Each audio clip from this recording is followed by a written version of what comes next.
1972 में आखिरी बार इंसान ने चांद की जमीन पर कदम रखा था और उसके बाद मानो नासा को चांद से नफरत हो गई हो। ना कोई मिशन, ना कोई तैयारी, ना कोई जवाब। लेकिन क्यों? क्या वहाँ कुछ ऐसा था जिसे देखना नहीं, भूल जाना बेहतर था? क्या नासा ने चांद पर किसी ऐसी चीज का सामना किया जो इंसानियत की सोच से बाहर थी, या फिर जो हमें बताया गया वो कभी हुआ ही नहीं? आज हम सिर्फ सवाल नहीं उठाएंगे, उन दरवाजों को खोलेंगे जिन्हें नासा ने 50 साल पहले बंद कर रखा है, और आखिर में हम दिखाएंगे वो क्लिप जो शायद नासा भी नहीं चाहता कि आप देखो।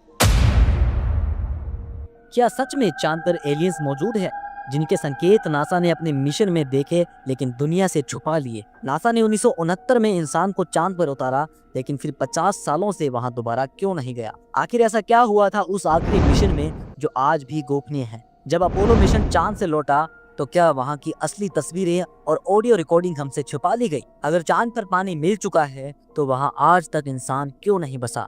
अगर पानी था तो क्यों नहीं यहाँ पेड़ लगाए, क्यों वहां रहने लायक माहौल नहीं बनाया? अपोलो 17 मिशन में नासा को ऐसी चीज मिली जो इंसानों के लिए एक चेतावनी थी, और शायद इसीलिए चांद पर जाना बंद कर दिया गया। क्या चांद पर कोई दूसरी प्रजाति रहती है जिसे अंतरिक्ष एजेंसियां जानती हैं लेकिन इंसानों से छुपा रही है? अगर चांद निर्जीव है तो वहां से अजीब रेडिएंस सिग्नल्स क्यों आते हैं जिन्हें वैज्ञानिक भी नहीं समझ पाए आज तक?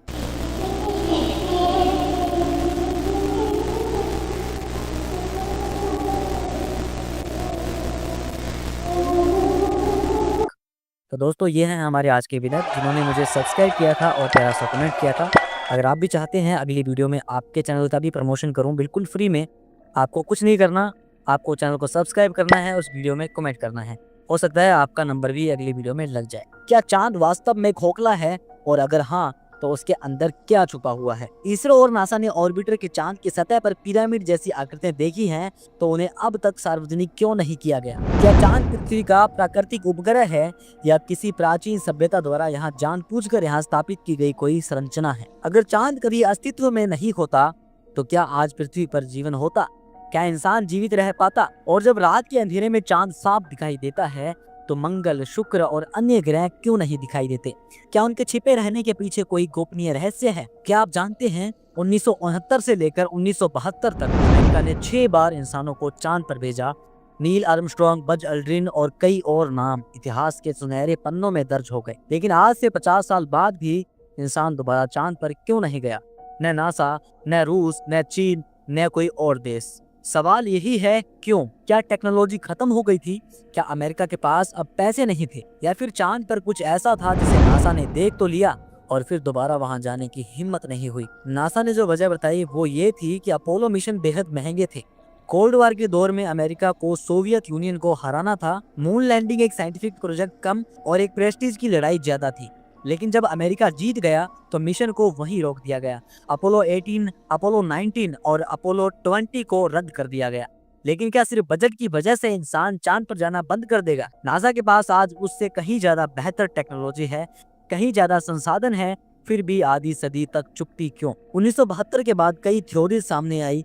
कुछ लोग मानते हैं कि अपोलो 17 मिशन के दौरान नासा ने कुछ ऐसा देखा जो इंसानी समझ से परे था। एस्ट्रोनॉट्स के रेडियो सिग्नल्स में गड़बड़ होने लगी, अनजानी आवाजें, रहस्यमय ढांचे और ऐसी चीजें दिखी जिन्हें देखकर नासा घबरा गया। कुछ गुप्त दस्तावेजों में लिखा है कि एस्ट्रोनॉट्स को कुछ ऐसी चीजें महसूस हुई जिन्हें उन्होंने कभी आधिकारिक तौर पर नहीं बताया।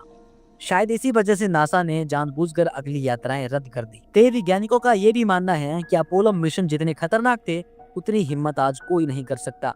उस समय अमेरिका ने बहुत बड़ा रिस्क लिया था, और अगर एक भी एस्ट्रोनॉट चांद पर मारा जाता तो अमेरिका की प्रतिष्ठा पूरी दुनिया में गिर सकती थी। शायद इस डर ने भी नासा को पीछे खींच लिया। लेकिन अब 50 साल बाद नासा फिर से चांद की ओर लौट रहा है। आर्टेमिस मिशन शुरू हो चुका है। आर्टेमिस मिशन 1 बिना इंसानों के भेजा गया। आर्टेमिस मिशन 2 इंसानों के साथ चांद के चारों ओर घूमेगा। आर्टेमिस मिशन 3 जो इंसान दोबारा चांद पर कदम रखेगा, शायद 2026 या 2027 में। तो इसका मतलब है कि अब हमें सच जानने का मौका मिलेगा, या फिर एक बार फिर वही कहानी दोहराई जाएगी, वही तस्वीरें दिखाई जाएंगी और जो असली सच है और फिर किसी फाइल में बंद रह जाएगा। 1969 में जब नील आर्मस्ट्रॉन्ग और बज अल्ड्रिन चांद पर उतरे तो कुछ ऐसा हुआ था जो आज तक लोगों को सच्चाई पर सोचने को मजबूर करता है। नासा का लाइव रेडियो ब्रॉडकास्ट अचानक 2 मिनट तक बंद हो गया था। बिल्कुल उसी वक्त जब आर्मस्ट्रॉन्ग ने जमीन पर पहला कदम रखा था। कई साल बाद लीक हुई ऑडियो रिकॉर्डिंग में ये सुना गया, sir they are here standing at the edge of the creator watching us. कौन थे वो? क्या वो एलियंस थे?